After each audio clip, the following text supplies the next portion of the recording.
Hello, good morning. Welcome you all to my channel.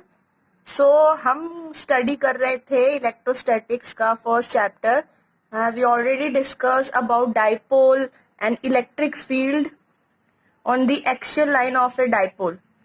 अभी तक हमने इस चैप्टर में बच्चों पढ़ लिया है विद्युत क्षेत्र, विद्युत द्विध्रुव, अक्षीय रेखा पर जो विद्युत क्षेत्र आता है उसका फॉर्मूला, उसका डेरिवेशन. नाउ अब हम मूव ऑन करते हैं नेक्स्ट टॉपिक पे. इस टॉपिक का नाम है electric field on equatorial line of electric dipole. मतलब विद्युत द्विध्रुव की निरक्षीय रेखा पर विद्युत क्षेत्र. देखिए डाइपोल में दो एक्सिस होती है.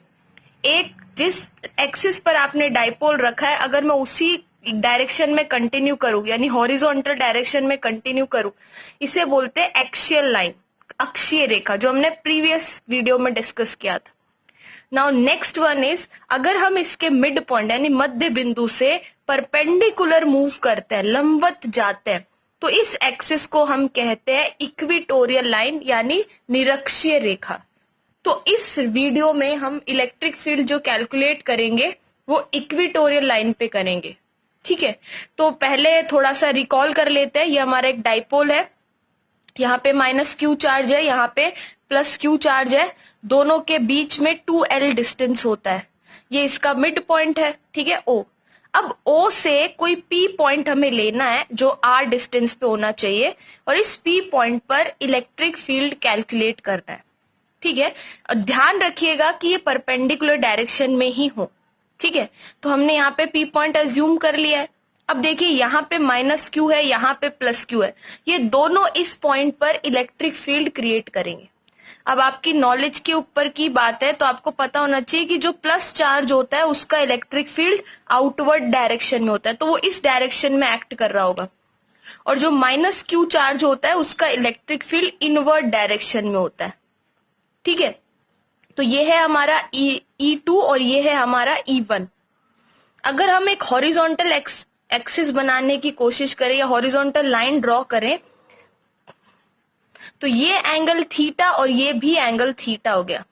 तो हमने मैथ्स में पढ़ा था, दो पैरेलल लाइन को अगर कोई लाइन कट करती है तो एंगल इक्वल होते हैं. तो ये थीटा है तो ये भी थीटा है. ठीक है, और ये बन रहा है एक अल्टरनेट एंगल यानी एकांतर कोण. ये थीटा है तो ये भी थीटा है.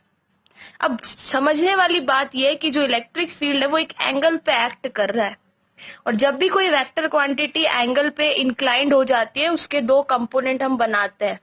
तो इसे मैंने यहाँ साइड में एक्सप्लेन किया है.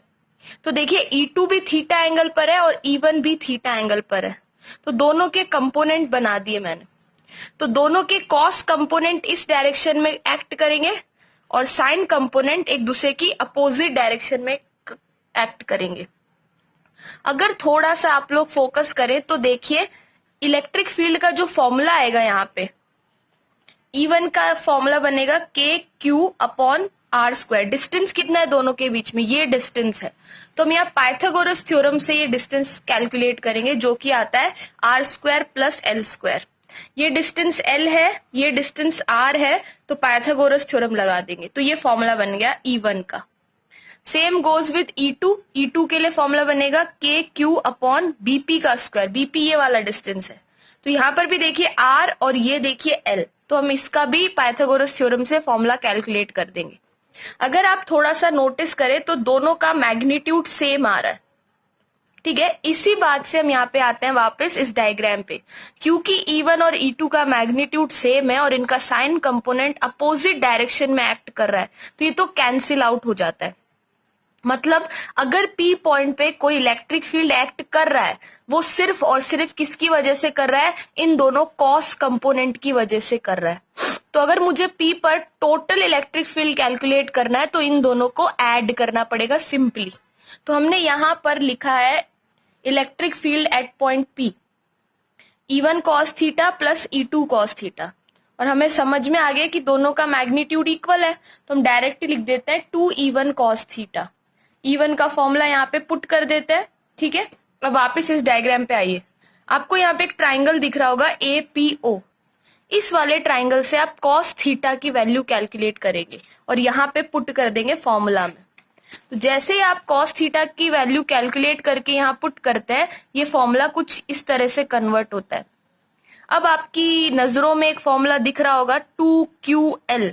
जी बिल्कुल, मैंने इनको एक साथ में लिख दिया है। 2QL जो होता है वो डायपोल मूवमेंट, द्विध्रुव आघूर्ण का फॉर्मूला होता है। तो मैंने इसकी जगह पे लिख दिया P, कैपिटल P, बाकी को एज इट इज। अब देखिए यहाँ पहले से 1 पावर था और ये अंडर रूट में, तो 1 और हाफ ऐड होके कितना होता है 3/2। तो ये फॉर्मूला बन जाता है।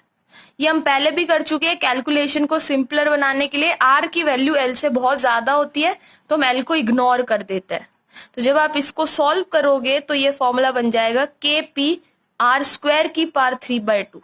स्क्वायर से स्क्वायर कैंसिल, तो लास्ट फॉर्मूला जो आता है दैट इज KP/R³। तो इक्विटोरियल लाइन पे इलेक्ट्रिक फील्ड का जो फॉर्मूला आता है that is KP/R³।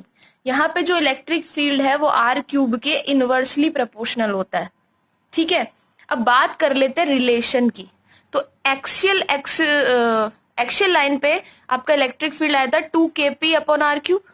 Equatorial line पे आपका फॉर्मूला आ रहा है KP/R³। अगर हम इनको डिवाइड कर दे तो एक रिलेशन बनता है। तो डायपोल के केस में एक्सियल अपॉन इक्विटोरियल का जो इलेक्ट्रिक फील्ड का रेशियो होता है, इनका अनुपात होता है, ये 2:1 होता है। ये डेरिवेशन भी काफी इंपॉर्टेंट है आपके एग्जाम पॉइंट ऑफ व्यू से, लेकिन है बहुत आसान। अगर आप समझ जाएंगे तो आप इसमें कहीं नहीं अटकेंगे। आई होप मैंने आपका कॉन्सेप्ट क्लियर कर दिया होगा। डेरिवेशन बहुत इंपॉर्टेंट है बोर्ड के अकॉर्डिंग, तो आप प्लीज इस वीडियो को ध्यान से देखेंगे। कोई भी पॉइंट अगर आपको नहीं समझ में आ रहा है तो आप मुझे कमेंट में जाके पूछ सकते हैं। तो अभी के लिए इतना ही। Thank you.